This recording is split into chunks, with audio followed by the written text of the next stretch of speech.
Ever wondered how something as grand as the Grand Canyon got its grand name? Well, buckle up because we're about to dive into this grand mystery. Now let's start from the beginning, where it's all about location, location, location. The Grand Canyon, a world-renowned natural wonder, stretches its majestic arms across the state of Arizona in the United States. This vast chasm, carved by the Colorado River, is a colossal 277 miles long, up to 18 miles wide, and over a mile deep. Yes, you heard that right, a mile deep. It's so large, in fact, that it can be seen from space. But the Grand Canyon isn't just a big hole in the ground. Oh no, it's a testament to the power of nature and the passage of time. The intricate layers of rock that make up the canyon walls tell the tale of Earth's history, dating back some 2 billion years. The top layers are the youngest, while the bottom layers are the oldest. It's like a giant, rocky birthday cake, with each layer representing a different era of our planet's history. The creation of this monumental marvel didn't happen overnight. It was a work in progress for more than 6 million years. The Colorado River, with a little help from wind and rain, patiently carved its way through the rock, bit by bit, creating the breathtaking landscape we see today. And let's not forget about the Grand Canyon's rich biodiversity. It's home to over 1,500 plant species, 450 types of birds, 91 mammal species, and 25 types of reptiles. And that's not even counting the countless insects and other small creatures that call this place home. So, the next time you're standing at the edge of the Grand Canyon, gazing out at the awe-inspiring landscape, remember that you're looking at a masterpiece millions of years in the making. A masterpiece created by the relentless forces of nature, where every rock, every cliff, and every crevice has a story to tell. And just when you thought the Grand Canyon couldn't get any grander, remember it's only the beginning.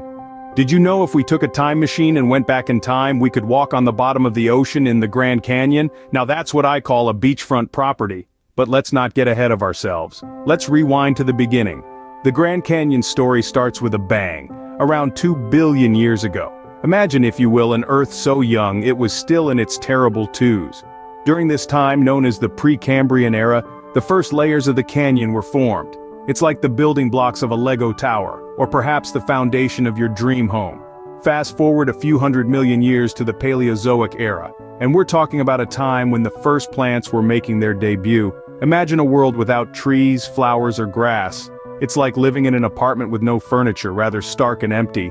But nature was just getting started. Over time, the Grand Canyon began to fill with sediment from rivers and seas, kind of like your living room filling up with pizza boxes and soda cans after a big party. Next, we have the Mesozoic era, where dinosaurs roamed the Earth. Now this is where things get really interesting. The Grand Canyon was under the sea during this time. Imagine, if you will, a T-Rex doing the backstroke in the Grand Canyon. It's an amusing thought, isn't it? Finally, the canyon as we know it began to form during the Cenozoic era, some 70 million years ago. That's like if you started baking a cake when the first humans started to walk upright and it's just now coming out of the oven. So, you see, the Grand Canyon is not just a beautiful sight to behold, it's a living, breathing history book. Each layer tells a story of a different time, a different world. It's like a time capsule, but instead of old newspapers and coins, it's filled with fossils and rocks. So next time you're feeling old, just remember the Grand Canyon has a few million years on you. What do you get when you mix a squirrel, a condor, and a cactus? The Grand Canyon, of course.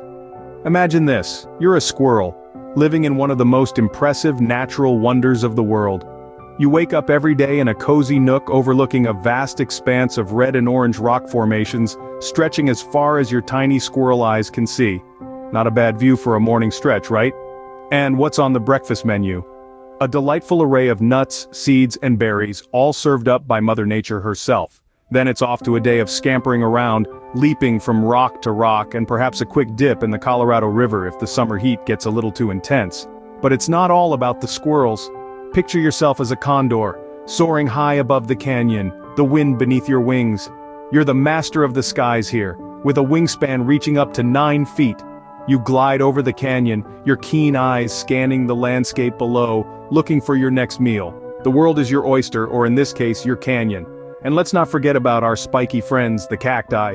These guys are the real survivors of the Grand Canyon. As a cactus, you're a bit of a minimalist, able to survive on just a little bit of water. You've got the sun on your side and you're always dressed to impress with your bloom of vibrant flowers. But it doesn't stop there. The Grand Canyon is home to a whole host of creatures, From bighorn sheep and mule deer to rattlesnakes and scorpions, it's a bustling metropolis of wildlife, each species with its own unique role in this grand natural ecosystem. So next time you're admiring the breathtaking views of the Grand Canyon, take a moment to appreciate the grand inhabitants too.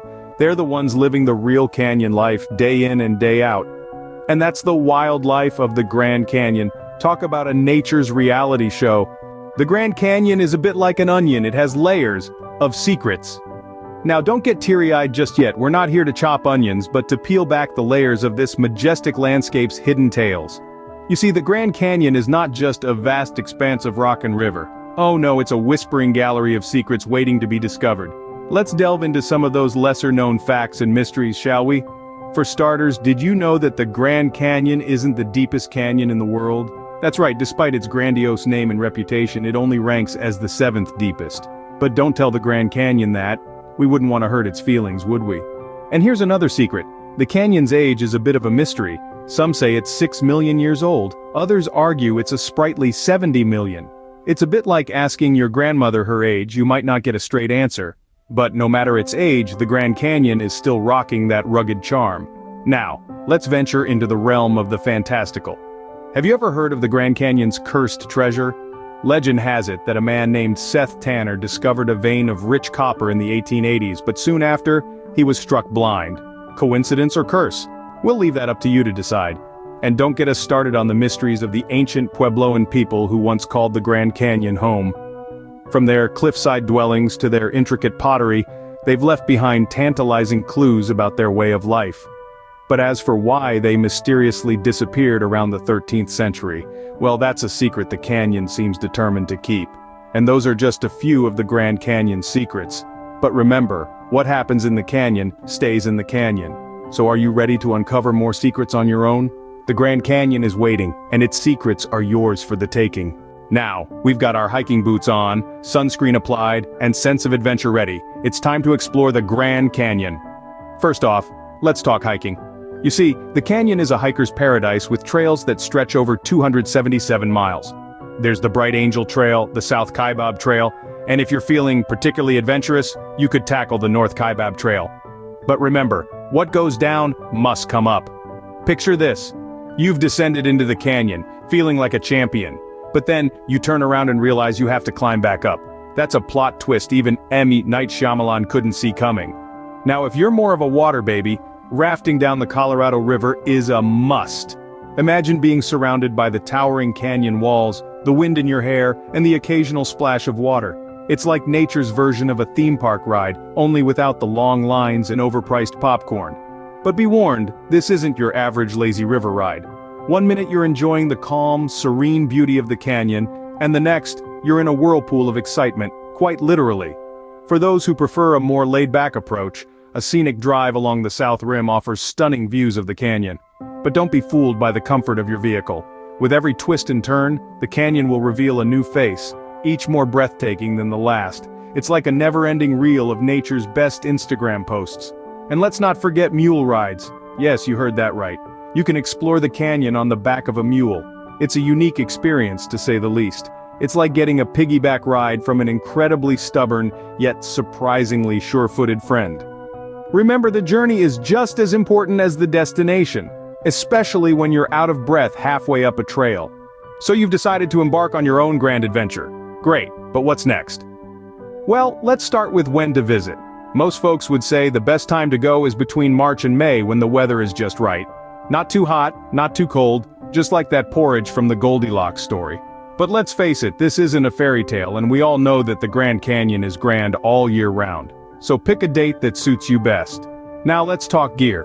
You might think you only need a hat, water, and sunscreen, but remember, this isn't a walk in the park. It's a hike in a canyon. So pack your backpack with essentials. You'll need sturdy shoes, a map, and a first aid kit because let's be real, only in cartoons do people fall and bounce back up without a scratch. And speaking of falling, let's discuss hydration. You see, the Grand Canyon is a desert, and in the desert you sweat. A lot, and when you sweat you need water. So fill up that water bottle and keep it handy. Don't be the person who thought they could survive on soda and ended up more parched than a cactus in July. Food, you ask? Well, unless you plan on becoming best friends with the local wildlife, you might want to pack some snacks. Remember, you're not going for a 5-star dining experience. Think more along the lines of energy bars and trail mix. Don't forget a camera to capture those breathtaking views. And hey, if you're feeling extra adventurous, why not bring a sketchbook? You never know when the artistic bug might bite. Just remember, planning is key, but don't get so caught up in the details that you forget to enjoy the journey. After all, it's not about the destination, but the grand adventure along the way. And there you have it, folks, your guide to a grand adventure in the Grand Canyon. Just don't forget to pack your sense of humor. We've laughed, we've learned, and we've explored the grandeur of the Grand Canyon. But all good things must come to an end. As we wrap up, let's take a moment to reflect on our journey.